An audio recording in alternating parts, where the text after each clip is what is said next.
Hey guys, alright, so today we're going to be working on some lower back and core strength. Lower back strength is super important. Your core pretty much controls the rest of your body, so if your core and your lower back are weak, your legs and hips will most likely be weak as well as your upper body. Also, lower back weakness can definitely cause back issues in the future, like back pain or even back surgery. So making sure your back and your core are nice and strong to support the rest of your body will highly benefit you. Also, it isn't really recommended to move on to more advanced lifts, even like exercises like squats and lunges, because if your core isn't strong and your lower back isn't strong, it won't be able to support the weight. So make sure you include at least a couple of these exercises in your workout routine sometime in the week, at least once if you can. Try to aim anywhere between 15 and 20 repetitions and at least 3 sets of each exercise. I do include some intermediate, beginner, intermediate, and advanced options for these exercises. There's also a back extension machine at most gyms if you belong to a gym.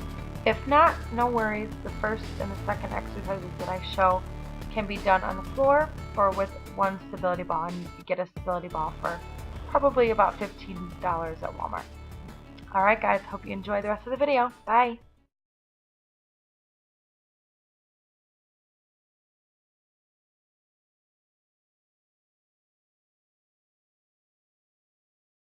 Alright guys, time to do some shots. Everybody! Yeah.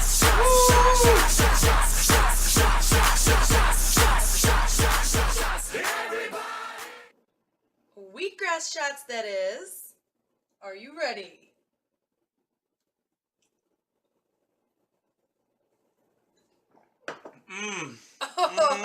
That is really good. Woo. What we do for our health. Yes. High five. Woo. Let's see your mouth. Nice and green? Yep. Woo! Cooking some shrimp tonight. I'm going to show you a really quick, easy way to cook something really yummy. I'm going to show you everything that I season it with. And it's really quick, guys. It's only going to take me like 10 minutes to cook this. And these are pre-cooked anyways. So here we go. This is the bag of shrimp that I bought. I don't really even know the brand, but I got it from Walmart in the freezer section. And it says for only 9 shrimp, it's 26 grams of protein, which is pretty good.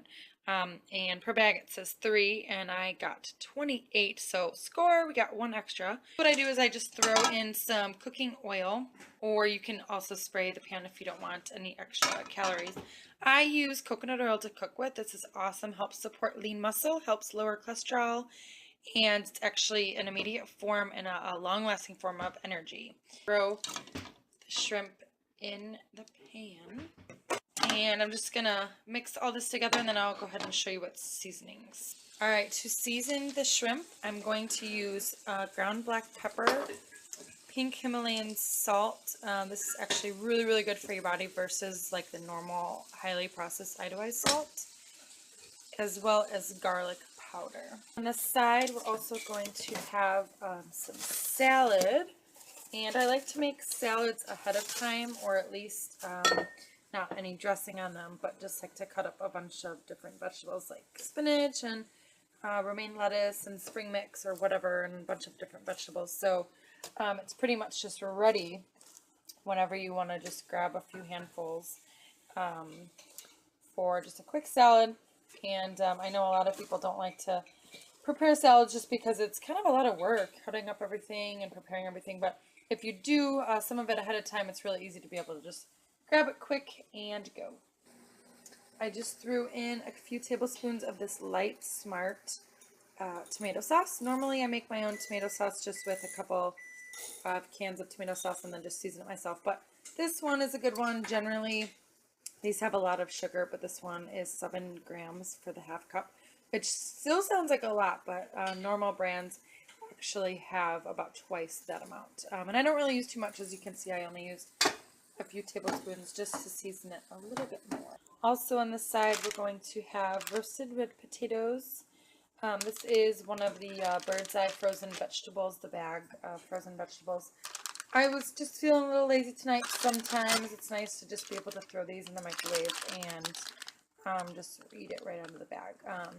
One serving is 130 calories and 25 carb, 3 protein, 2 fat. So it's a pretty good option.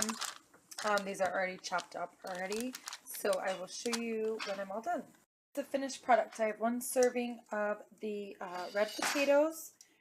I have 1.5 servings of the shrimp, and then I also have a salad, and I used just a tablespoon of this dressing, Annie's Naturals, as well as a little bit of crumbled blue cheese. So a big question I get is, do I track my food? Do I not? Do I just try to eat healthy? And I do both.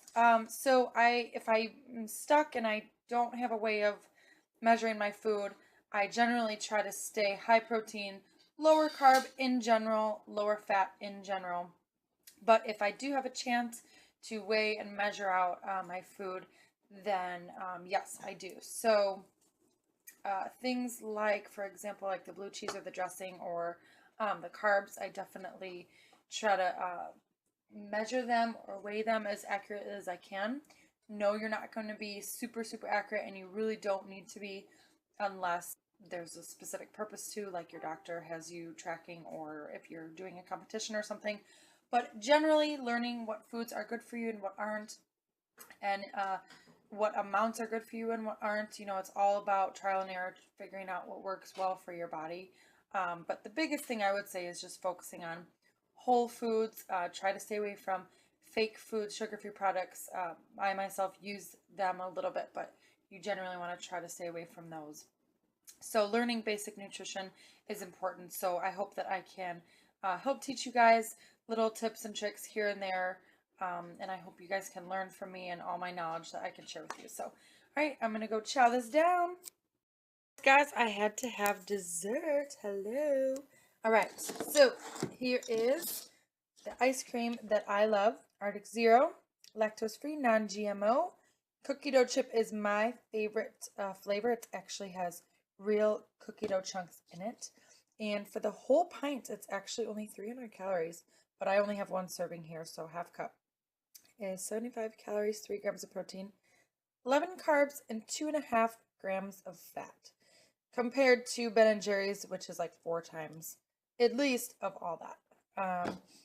Also, I have some slivered almonds here, and I did weigh this out because I'm tracking my food today, so I'll go ahead and have the macros up on the screen here. Also have little drizzle of this sugar-free syrup, again, like I was talking about before. Really try to limit these kind of products, but I really only use like 1/4 of the serving. And that is it. So this is my dessert for the night. I got in about 130 grams of protein today, so really, really important. This isn't something that happens every day, but I would rather be able to have little treats here and there than splurge and have a huge cheat day, and that tends to throw people off their diets.